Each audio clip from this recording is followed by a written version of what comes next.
If I was to ask you what is the inspiration for Bigfoot in GTA 5, most of you would probably say San Andreas. And you would be correct. Partly. You see, there's much more to it than just the myth of Bigfoot being in San Andreas. Yes, that is what inspired Rockstar to add Bigfoot in, but they still had to decide what kind of role Bigfoot would play in GTA 5. How would the player find him? How would the player interact with him? Would he be a part of the story? All of these possible routes that Rockstar could have gone down, and they chose for Bigfoot to be a man in a costume. I'm sure you know this already, but Bigfoot in GTA 5 is not actually real. It's just a man. Shoot me, human. I just did. Shoot me, human. Make it stop. I just shot your ass and stopped. I'm the last of my kind. Yeah, evolution is a bitch. We've lived in these woods 1,000 years. Man, wait a second. Is this a fucking mask? Make it stop, human. Man, shut the fuck up with that bullshit. Now yes, he does recite the exact words from the Sasquatch in Red Dead Redemption, but you have to remember that that's just a reference. These are two different universes. In Red Dead Redemption we have proof that Bigfoot is real, whereas in the GTA universe we're still lacking this evidence. But why did Rockstar decide to do this? They could have just made Bigfoot an actual animal that we hunt down and kill. They did it before in Red Dead Redemption, why not this time? Well, I'll tell you why. Because this specific encounter with Bigfoot that the player has in the game is based on something that happened in real life. A man who many people believe dressed up in a Bigfoot costume and faked the biggest evidence of Bigfoot we have. Yes, I'm talking about the Patterson Gimlin film. Now before we go into full detail behind this film and the inspiration for Bigfoot in GTA 5, you need to know why Rockstar would go down this route. Why would they suddenly believe that Bigfoot is fake given their track record? Well, it's not actually very sudden. If you go all the way back to the beginning, San Andreas, where this whole Bigfoot myth started, Rockstar themselves publicly said that they do not believe in Bigfoot. In 2005, the following year after GTA San Andreas was released, Terry Donovan, who at the time was a co-founder and the managing director of Rockstar Games, he said in an interview, "There is no Bigfoot, just like in real life." Now that is a very good insight into the minds of the people who created GTA San Andreas. And guess what? The team who worked on San Andreas, Rockstar North, also worked on GTA 5. A lot of the same people worked on both games. And that is why Rockstar went down the Bigfoot is still fake route. So now that you know Rockstar's mindset while creating GTA 5, let's go over the inspiration that Rockstar built the Bigfoot on. In 1967, two men were out in the wilderness in Del Norte County, Northern California. These two men were named Roger Patterson and Robert Bob Gimlin. They were both on horseback and they were out there for a very specific reason. Patterson had been interested in the lore of Bigfoot for the past decade, so they both decided that that's where they'd find evidence of the existence of Bigfoot. They were heading towards Bluff Creek, and when they turned the corner,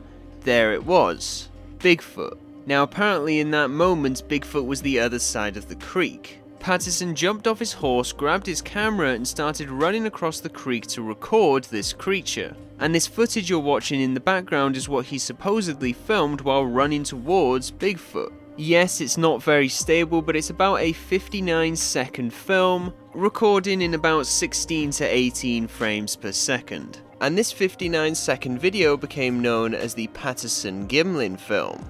Now that was the original footage, but in case you were having trouble following the Bigfoot, there is some better footage of it on YouTube which I'm about to show you now. In this it's actually stabilized and 60 frames per second.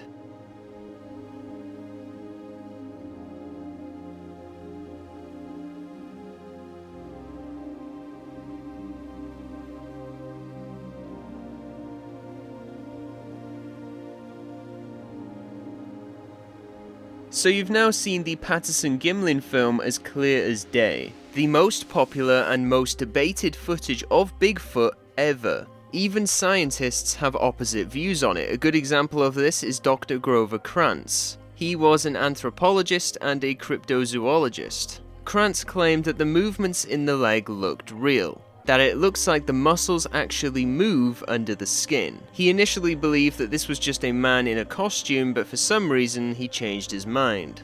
Another example would be Dr. Jeff Meldrum. He claimed that the way that the feet interact with the ground is too genuine for it to be a man in a costume, that it looks like an actual biological entity.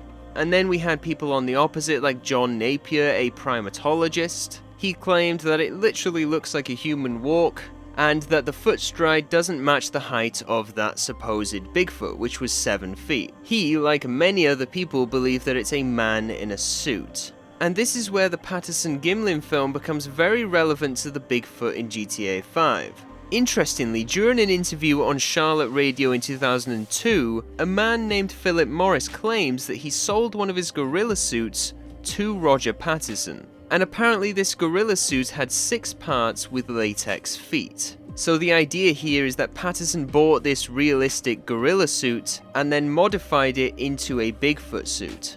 They would have planned the entire thing, including the exact location and who would wear the suit. Interestingly, once again, another man would come forward and push this idea. In 2005, a man named Bob Hieronymus claimed to be the Bigfoot in the Patterson Gimlin film. Now, he actually knew Patterson and Gimlin before the film was made. He used to ride horses with them. And he claims that when he was 26, Patterson approached him and offered $1,000 to ride to an already chosen location to put on a suit and walk in a specific direction to film a hoax. Now, obviously anybody can just claim this, but there is a certain video on the internet that heavily backs up his claim. And this video is of Bob walking almost exactly like the Bigfoot does in the Patterson Gimlin film. So he either studied the walk in the film and then nailed it in real life with intentions of lying, claiming it was him, or it was literally him in the film wearing a modified outfit with latex feet. You can really see how strong this point is that this is just a man in a costume. So that's the main idea of the Patterson Gimlin film. And if it really is fake, then a man in a costume managed to create an entire community of Bigfoot believers all around the world. And that is why this is perfect for Rockstar games. It goes side by side with the belief system of the devs that handled the Bigfoot in GTA 5. And not just the Bigfoot himself physically, but everything else regarding the Bigfoot in this game. Like the clothing brand called Yeti, or the literal crest for the city of Los Santos. Similar to real life, the Bigfoot is a part of this country's history, all because a man dresses up in a Bigfoot costume and runs around the wilderness making strange noises. In the Predator mission for a few seconds, we could see the Bigfoot through the thermal lens. It made us think, oh my god, that's the Bigfoot, he's real. Until we actually finish the game, come face to face with him and unmask him. It's brilliant and thought through very well by Rockstar. Now, if you enjoyed this video or learned something new, drop a like on it because every single like helps me out an incredible amount. Go into the comments and tell me which specific game or which specific mystery you want me to take a look at next. And if you haven't subscribed already, what are you doing? Click the button and have a good day.